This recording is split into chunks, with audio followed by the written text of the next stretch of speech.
So, remember that video I made a while back involving my love for noodles? You can consider this to be something of a sequel since it continues my love for noodles, or more specifically, ramen noodles. As you may recall, I reacted just like Chrome did from Dr. Stone when I first tried it out, albeit to a lesser extent. I tried the usual instant pack ramen, cup ramen, and even traditional ramen from Japan, at least in some of the ramen restaurants that were available. While most of the instant ramen packs I've tried are Korean, or specifically from Nongshim, given how it's the main ramen company that is popular there, I have tasted some other types of ramen, like Ichiban ramen, which is from Japan, as my dad bought it for me that one time to try it out.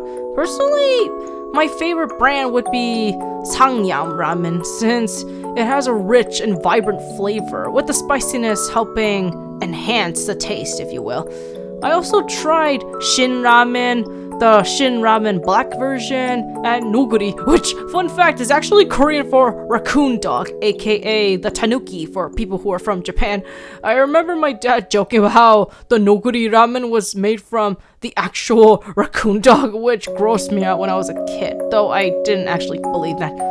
I also recall eating other ramen brands like Jin ramen, Ansong ramen, Seafood Party ramen, Kimchi ramen, and of course, Mr. Noodles ramen, which technically isn't Korean nor Japanese, but what can you do?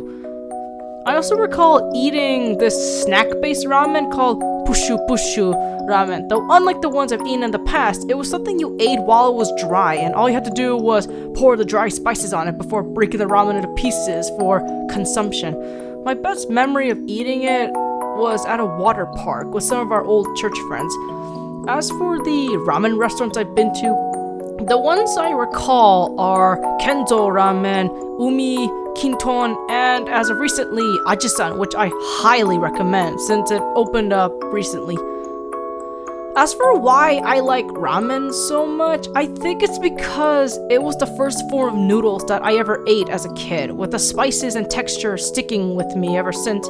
Though I've never seen a ramen kiss occur, like the spaghetti kiss from Lady and the Tramp, as it usually doesn't feature ramen noodles, more as it mostly features the usual Italian standard noodles. Though I doubt I'll ever experience something like that since I'm single and not really interested in romance. Speaking of kisses, I believe now is a good time to move on to our next topic, which involves the concept of kissing, if the title didn't give it away already.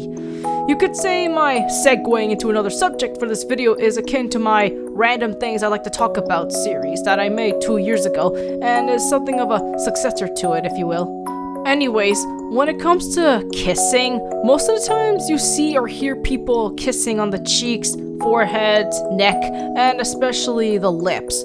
Of course, the intentions of kissing varies as it ranges from romantic, familial, and friendly in some cases, though that one can easily overlap into romantic depending on the situation.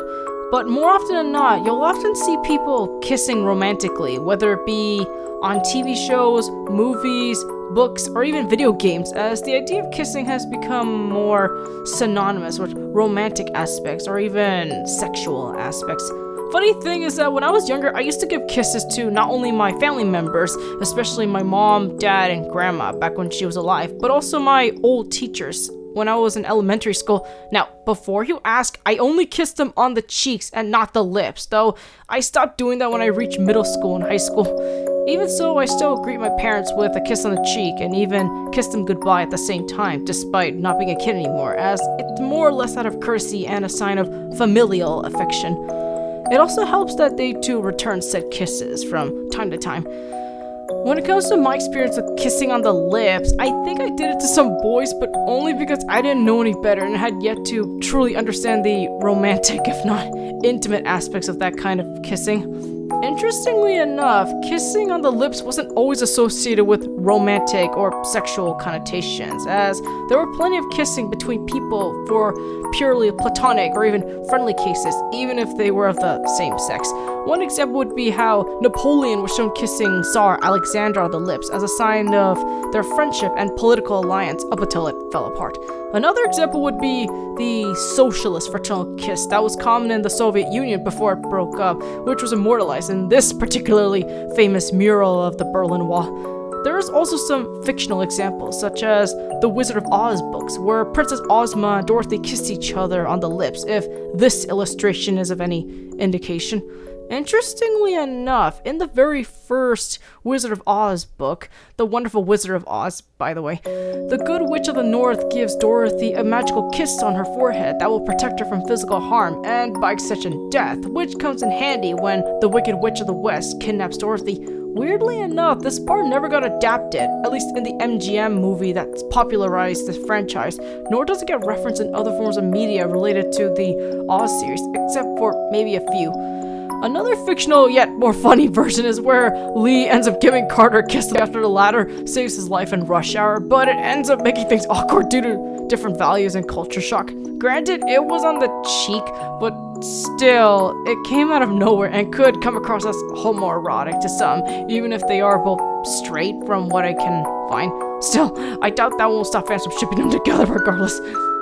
Overall, I feel like it would be interesting to showcase kissing in a more friendly and familial sense rather than romantic one, since kissing is an almost universal sign of affection amongst those who are close with one another. While maybe kissing on the lips can make things a bit awkward, perhaps kissing on the cheek should be done more often, even in movies or TV shows. Of course, thanks to COVID, along with changing values in regards to public displays of affection, that may not happen for a while. Interestingly enough, my dad mentioned that he saw another dad kissing his son on the mouth, so I'm going to assume the familial kind of kissing on the lips does occur in some cultures. Even in the Bible, more specifically 2 Corinthians 13:12 mentions how we should, quote, greet one another with a holy kiss, unquote, thus showing that we can kiss platonically either as friends or family, though whether it's specified mouth kissing, I'm not 100% sure. Either way, kissing is a sign of affection and intimacy, though whether it is used for romantic or platonic connotations ultimately depends on the person. Also, fun fact, one of the articles on the website TV Tropes is actually titled Platonic Kissing, as even they point out how there is a difference between romantic kissing and kissing between friends or family. I thought I could put this out here given my views on certain concepts and actions like kissing.